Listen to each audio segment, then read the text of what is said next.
తాకట్టులో ఉన్న బంగారాన్ని విడిపించి ఆ రోజు ఆన్లైన్ రేటుకే మేము కొంటాం. Sharma gold company. నమస్తే, వెల్కమ్ టు సుమన్ టీవీ. నేను మీ యామ్ని.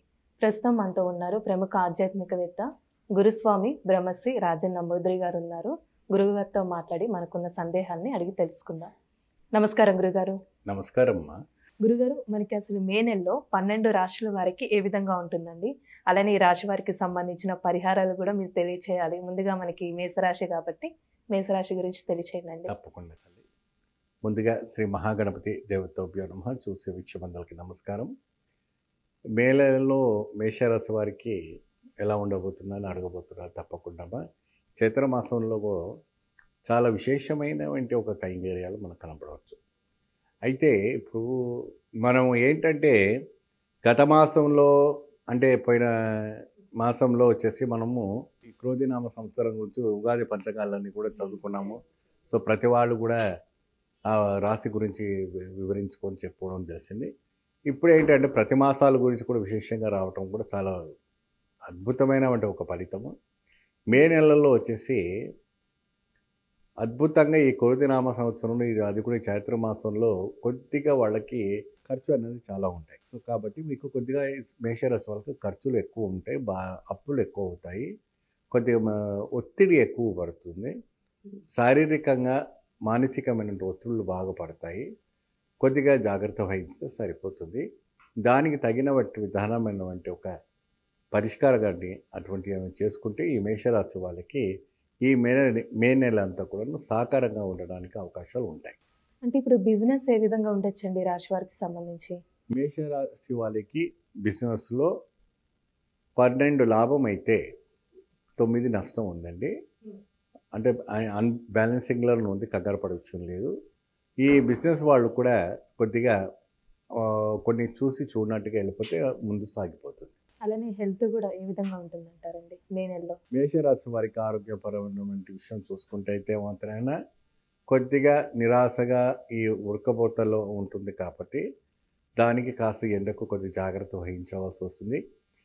వయసు పైన పడిన వాళ్ళకి మాత్రమే కొద్దిగా నిరాశగానికి మరి నీరసానికి చాలా గురి అవ్వడానికి అవకాశం ఉంటుంది. హాస్పిటల్కి కూడా వెళ్ళడానికి పరిస్థితి ఏర్పడుతుంది కాబట్టి కొద్దిగా జాగ్రత్త వహిస్తే సరిపోతుంది. అయితే మేషరాశి వాళ్లకు ప్రత్యేకమైనటువంటి ఒక ఆలోచన ఎలా వస్తుందంటే మరి ఈ విధానంగా ఇటువంటి సమస్యలు వచ్చినప్పుడు ఎటువంటి ఎదుర్కోవాలి. ఇప్పుడు బిజినెస్లో మరి ఈ రకమైనటువంటి ఇప్పుడు అనేక రకమైన వ్యాపారం చేసేవాళ్ళు ఉంటారు, అనేక రకంగా డాక్టర్ ఫీల్డ్లో అన్ని ఫీల్డ్లో కూడా ఉంటుంటారు. సో అనేక రకమైనటువంటి ఫీల్డ్లో ఉన్న వాళ్ళు కూడా బయటికి రావాలి చేయాలి అంటే కూడా కొన్ని ఒత్తిళ్ళకి తప్పదు. సో వీళ్లకు ప్రత్యేకమైనటువంటి ఒక దక్షిణ భారత ఆలయాలు విశేషంగా పూజలు చేసుకోవాలి. ఇప్పుడు దక్షిణ భారత ఆలయాలు ఏంటంటే ఇప్పుడు కంచిలో కామాక్షి ఉంది. ఈ రాశిలో ఉన్నవాడు ప్రతి వాళ్ళు కూడా కంచి కామాక్షిని వెళ్ళి దర్శనం చేసుకొని ఒకరోజు అక్కడ ఇద్దరు చేసి అమ్మవారికి విశేషమైనటువంటి అభిషేకం చేయాలి. చేసిన తర్వాత ఆ రోజు తిరిగి వచ్చిన తర్వాత మీకు ఈ మే నెలలో కాదు కదా, మీకు సంవత్సరం పొడుగునా కూడా మీకు అతీతమైనటువంటి బలదాయకం రావటము, గురువు అనుగ్రహం రావటం అనేది కూడా జరుగుతుంది. ఎందుకంటే ఇక్కడ మనకి లాభం 12 ఉన్న నష్టం మీకు 9 ఉంది.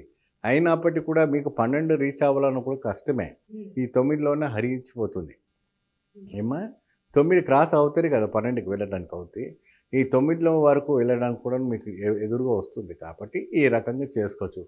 వ్యవసాయ రంగంలో ఉన్న వాళ్ళకు కూడాను అటు ఇటు రకంగా ఉంటుందమ్మా. కొద్దిగా వాళ్ళకు పెట్టుబడులు ఎక్కువ అవుతుంటాయి తప్ప అది కొద్దిగా జాగ్రత్త వహించవలసి వస్తుంది.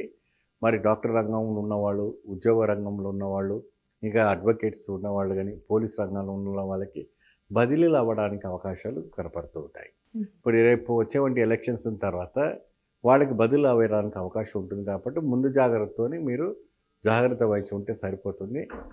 దానం విషయానికి వచ్చేటప్పటికి మాత్రాన గోవుకు విశేషంగా క్యారెట్ ఉంటుంది కదమ్మా, ఆ క్యారెట్ని ఒక మంచిగా మీరు దానం చేయండి, మంచి ఫలితం లభిస్తుంది. అంటే పరిహారం కూడా ఇదే చేసుకోవాలండి? పరిహారము అనేటప్పటికి మనం కంచికి వెళ్ళేసి అమ్మవారికి పూజ చేసుకొని చెప్పాను.